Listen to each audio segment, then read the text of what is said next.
Et bonjour à tous. Dans cette vidéo, on va parler des documents d'autorisation et d'évaluation en recherche clinique.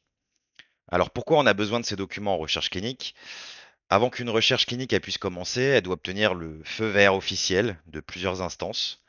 C'est pas de simples formalités administratives, hein, elles constituent un système de protection essentiel pour garantir la sécurité des participants, donc en vérifiant que les risques ont bien été minimisés.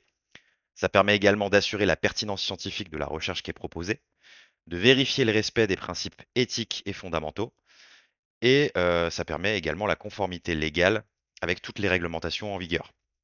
Donc en fait, ces documents d'évaluation et d'autorisation, imaginez-les comme un permis de construire pour une maison. Sans eux, le projet ne peut pas légalement démarrer, même si tous les plans sont prêts et que le financement il est assuré. Donc avant d'entrer dans les détails des documents spécifiques, on va voir ensemble comment se déroule généralement le processus d'autorisation d'une étude clinique. En premier, il y a la préparation des dossiers par le promoteur de l'étude.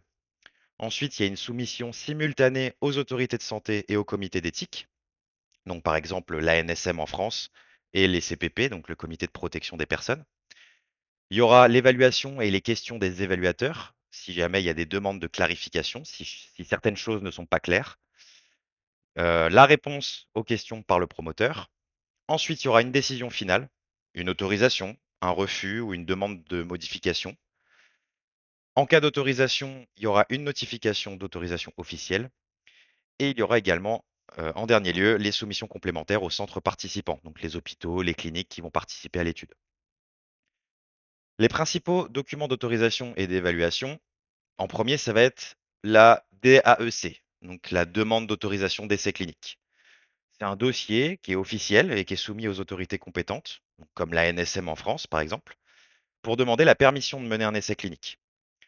En Europe, ce sera un formulaire standardisé accompagné de nombreuses pièces jointes, organisées selon un format précis. Donc depuis janvier 2022, ça se fait via le portail électronique unique appelé CTIS, Clinical Trials Information System. Dedans, on trouvera le formulaire de demande avec les informations administratives clés, le protocole complet de l'étude, la brochure investigateur, donc ces deux documents-là qu'on a vus dans les vidéos précédentes. On aura également le dossier du médicament expérimental qui va contenir les données de qualité, donc la fabrication, le contrôle, les données non cliniques, donc les études sur les animaux, les données cliniques, donc les études antérieures chez l'être humain, les documents d'information et de consentement pour les participants, l'attestation d'assurance qui vont couvrir les risques de l'étude, la justification scientifique et son intérêt pour la santé publique, et les avis scientifiques préalables si déjà reçus. Ce sont les experts des autorités réglementaires, généralement des médecins, des pharmaciens, des statisticiens et autres scientifiques spécialisés, qui vont examiner cette demande. Ensuite, on aura la demande d'avis au comité d'éthique. Donc ça va être un dossier qui sera soumis au comité d'éthique, donc le CPP en France, l'IRB aux États-Unis, pour l'évaluation des aspects éthiques de la recherche. Donc c'est un ensemble de documents avec un formulaire de soumission spécifique, souvent sous format électronique aujourd'hui. En 2025, beaucoup de choses se font informatiquement. Dedans, il y aura le formulaire de demande d'avis, le protocole de l'étude également, la notice d'information et le formulaire de consentement avec leurs versions détaillées, un résumé vulgarisé du projet de recherche, la justification du recrutement des participants, la qualification des investigateurs, les modalités de recrutement, les indemnisations prévues pour les participants, l'assurance spécifique à l'étude et les conflits d'intérêts potentiels pour les chercheurs. Donc ça, c'est un comité pluridisciplinaire comportant des professionnels de santé, des méthodologistes, des éthiciens, des juristes et des représentants des patients ou du public qui vont examiner ce document. Donc ce comité d'éthique sera composé de deux collèges, donc avec des professionnels de santé et des représentants des patients. Ensuite, ce comité d'éthique, il va déposer un avis. Donc c'est un document officiel qui sera émis par le comité d'éthique après l'évaluation du projet, donnant ou non son autorisation sur le plan éthique. Si le comité d'éthique ne donne pas son feu vert, l'essai clinique ne peut pas démarrer.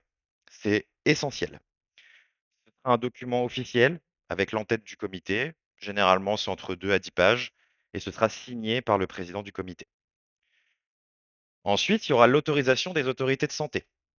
Donc ça va être un document officiel qui sera émis par l'autorité compétente. Donc on parle de l'ANSM en France, qui va autoriser la réalisation de l'essai clinique sur le plan scientifique et sécuritaire.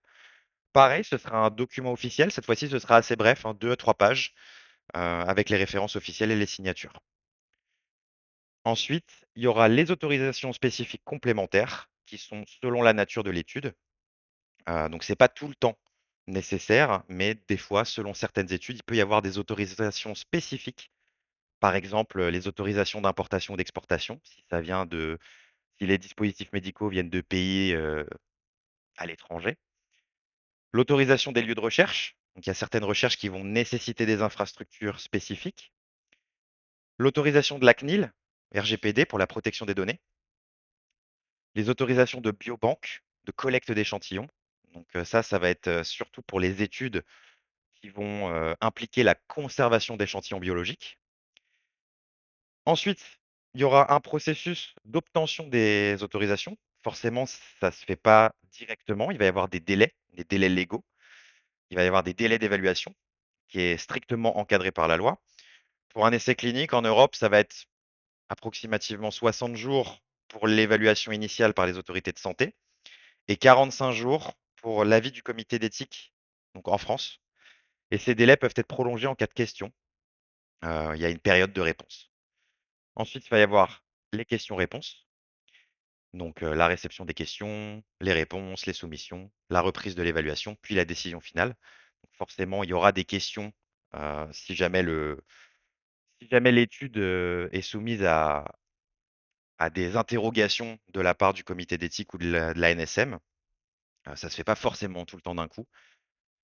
Ensuite, il y aura des décisions, donc l'autorisation. Donc, si l'étude peut démarrer sans modification, c'est une autorisation. Il peut y avoir également une autorisation conditionnelle. Donc, l'étude, elle peut démarrer, mais avec certaines conditions à respecter. Ensuite, il peut y avoir des demandes de modification substantielle. Donc, ça va être des révisions qui sont absolument nécessaires avant une nouvelle soumission, ou alors tout simplement un refus. Donc, l'étude, elle ne peut pas être menée sous sa forme actuelle et il va falloir modifier tout ça.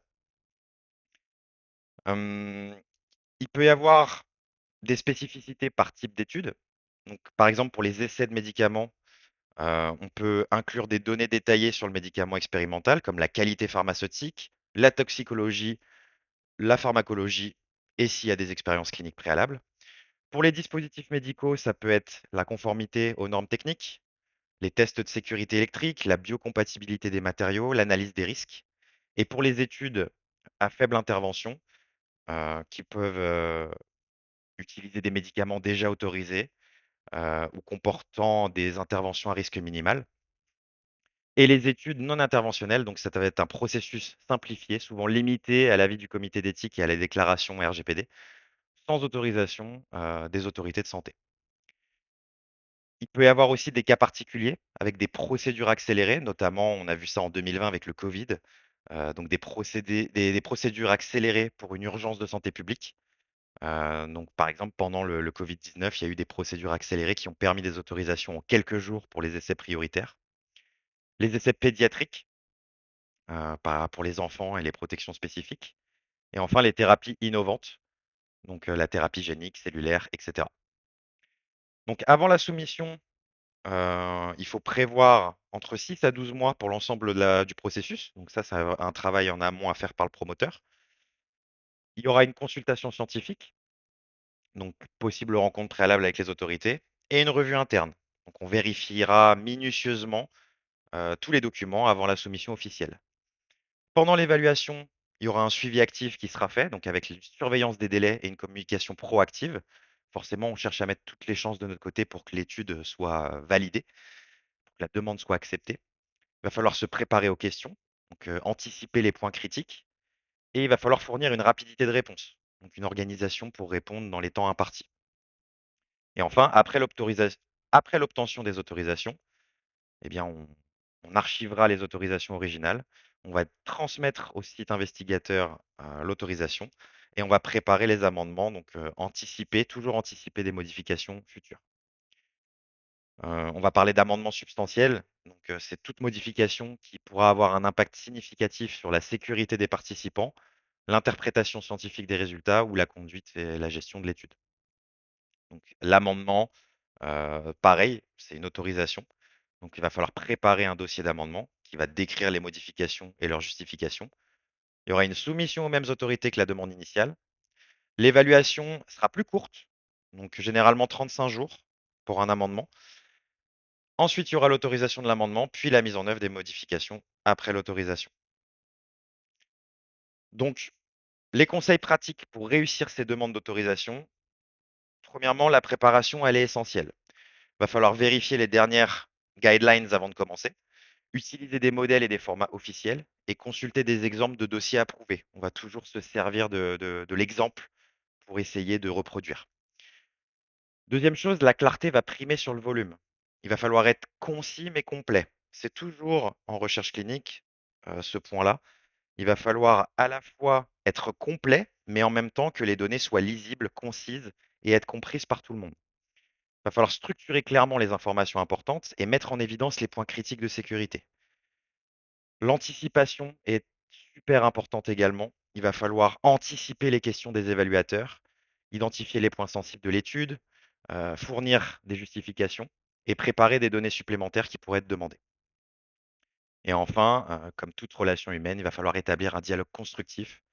Il faut rester disponible pendant la période d'évaluation, il faut répondre rapidement et complètement aux questions et proposer des discussions scientifiques si nécessaire. Donc en résumé, maîtriser la préparation et la gestion de ces documents, c'est pas simplement une compétence technique, ça va être un élément fondamental pour mener des recherches de qualité qui vont contribuer réellement à l'avancement des connaissances médicales et à l'amélioration de la santé des patients. La santé des patients, c'est toujours l'objectif numéro un. La sécurité et la santé des patients, c'est l'objectif numéro un en recherche clinique. Il ne faut pas l'oublier. Et l'obtention de ces autorisations, ça marque le véritable commencement d'une aventure scientifique qui, au-delà des documents et des procédures, a pour objectif ultime d'améliorer la santé et le bien-être des patients.